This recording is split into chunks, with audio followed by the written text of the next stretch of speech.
Hi, this is Katie, and thank you for joining me on the My Senses, My Space podcast. And today I wanted to talk about fall changes. And so in the Northern Hemisphere, we are slowly going from the end of summer into the beginning of fall. And while it's one of my most favorite times of year, it is also a lot for my brain to kind of think about and to notice all of the changes I'm going to have to go through. A lot of these are natural, like when you are observing the leaves turning color, that the temperature is changing and you feel a little bit chillier and stuff. There's all these signs that you're seeing. Maybe it's migrating birds, maybe it's different plants, sometimes bloom at the end of summer into fall, and other ones are, kind of dying back and they had their time during the spring and summer. So there's these visual cues, but there's also, and I think those visual cues like prep us for getting ready, but then there's also these changes that we have to go through. So it could be that first thing in the morning, we are making different decisions than we had for the past few months. And this can be returning to hot drinks. It could be that you were drinking cooler things all summer long. And so now there's this kind of transition of some of the days are a little warmer, so you're going back to the ice drinks, and then some of the days are a little chillier and you're enjoying those nice warm drinks again.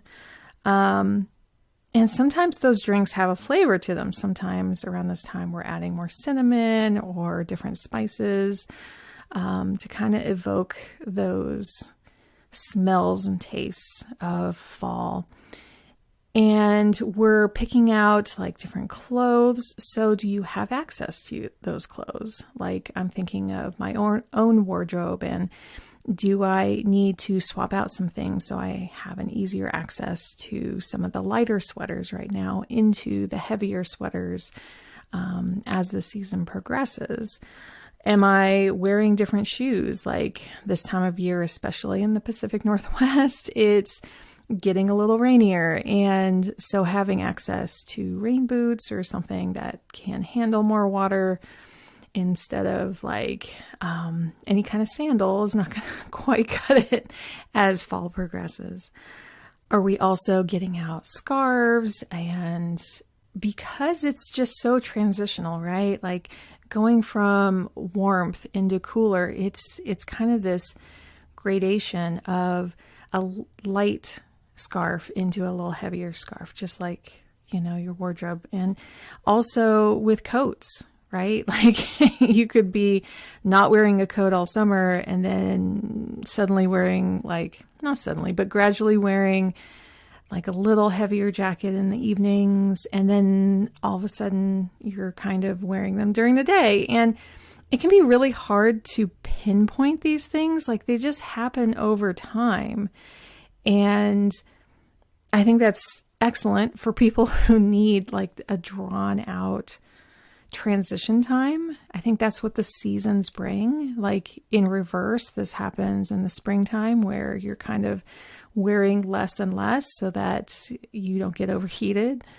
But it's so hard to like pinpoint, oh, that was the day I started doing this. This was the day I started doing this. So as we enter the fall, we may not know which days we're going to start wearing scarves. We'll start wearing different things. We're going to start eating different things.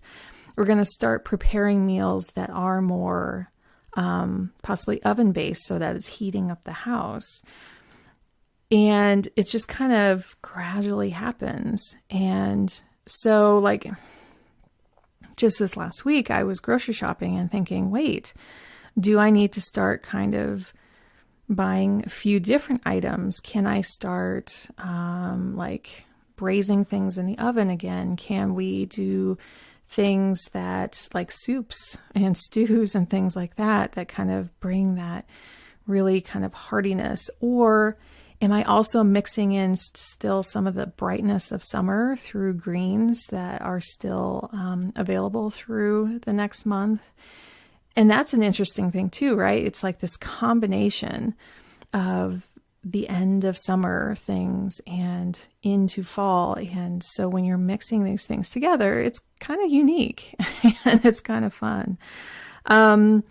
Am I having to also alter my schedule in terms of when it's light out? Like here, it does get, we're seeing the transition to having the sun set earlier and earlier. And we go through quite a bit of transition. I know south of us, it's a little bit more constant.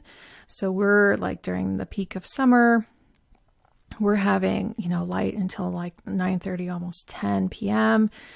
And the light is appearing at like 4:35 in the morning. So to go from that and see that our days are narrowing, that we're having less daylight, like how does that alter the tasks that I have to do? Being used to going out in our garden in the evenings and watering or enjoying a little time out there, knowing that I'll have a little less.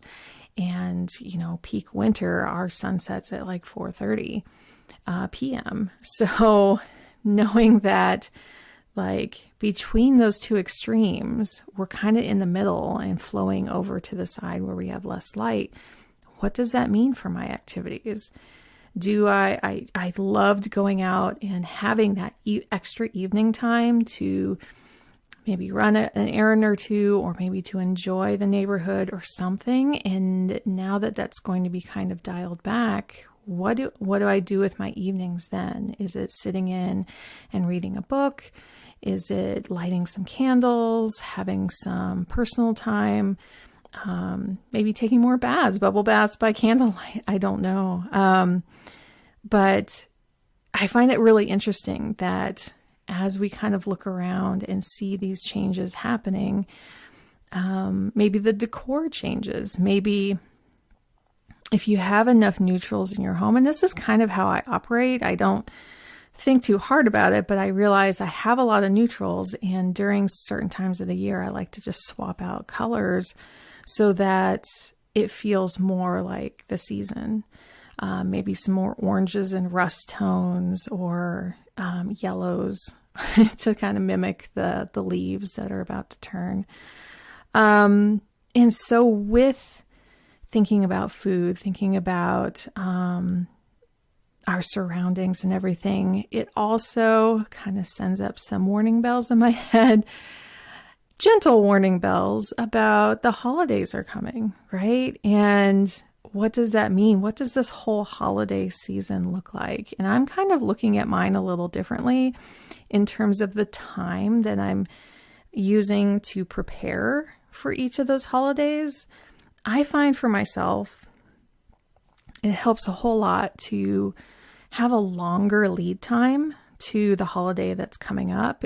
And I actually kind of look at Canada's holidays, how they have Thanksgiving early and then have Halloween and then go into Christmas. And I'm like, maybe I should just try that this year because I always thought the timing of that was so interesting because it feels to me like, I don't know if it's just different and I just want to try it. But it feels a little longer and stretched out for each of those seasons.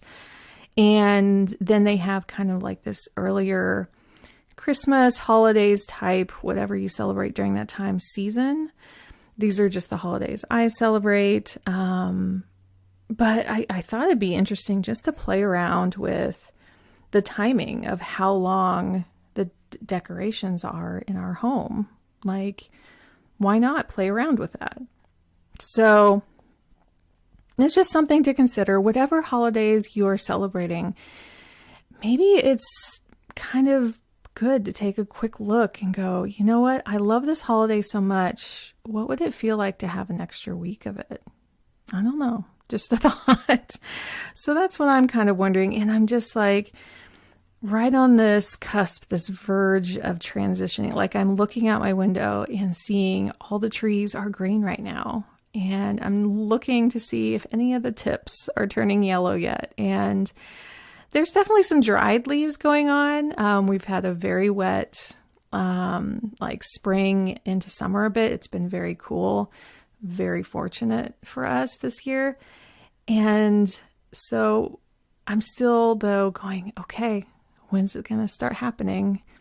And I might be seeing a little bit right now, actually looking out. So knowing that at the beginning here, I have a little bit of an opportunity to kind of let it come organically, but also if I want to, maybe tack on a little bit of time this year to something that I know I'll enjoy.